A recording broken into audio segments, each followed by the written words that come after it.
बिस्मिल्लाहिर्रहमानिर्रहीम। अस्सलाम वालेकुम। A1 टीवी के साथ मैं हूँ राशिदा मुनीर। नजर डालते हैं हेडलाइंस पर। हाय रे महंगाई, कराची से खैबर तक एक ही दुहाई। आटा, घी, चीनी, दालें, बिजली, पेट्रोल, गैस सबके दाम बढ़ गए। ट्रांसपोर्ट के किराए, बच्चों के स्कूल की फीस समेत सब महंगा। गरीब तो गरीब, अमीर की भी कमर टूट गई। मुर्गी का गोश्त 640 रुपये फी किलो तक पहुंच गया। सब्जियों के दाम आसमान पर।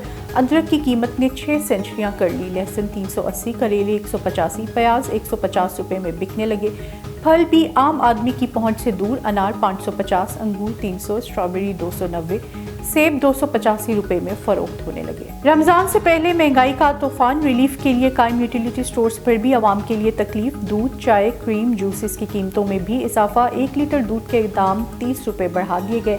900 ग्राम चाय का पैकेट 250 रुपये महंगा हो गया। 200 ग्राम क्रीम की कीमत में 20 रुपये इजाफा। नोटिफिकेशन जारी, इतलाक फौरी हो गया। हुकूमत ने IMF के आगे घुटने टेक दिए। डॉलर महंगा, शरह सूद में यकमुश्त 3% इजाफा। बिजली के फी यूनिट पर सरचार्ज आई। टेक्सटाइल सब्सिडी का भी खात्मा कर दिया गया। टेक्सटाइल की बरामदात के लिए सनतों की बिजली की सब्सिडी भी वापस ले ली गई।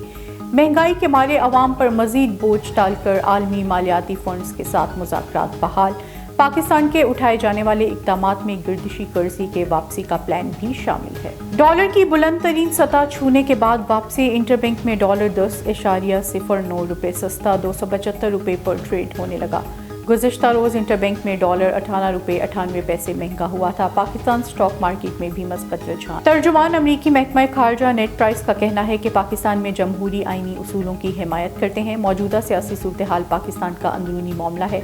नेट प्राइस का इमरान खान की मुमकिना गिरफ्तारी के मुतालिक सवाल का जवाब देने से गुरेज। सहाफ़ी को जवाब देते हुए कहा, ये सवाल पाकिस्तानी अवाम के लिए है, अमरीका के लिए नहीं। अफगान मुहाजिरीन पर पाकिस्तान से बातचीत कर रहे हैं।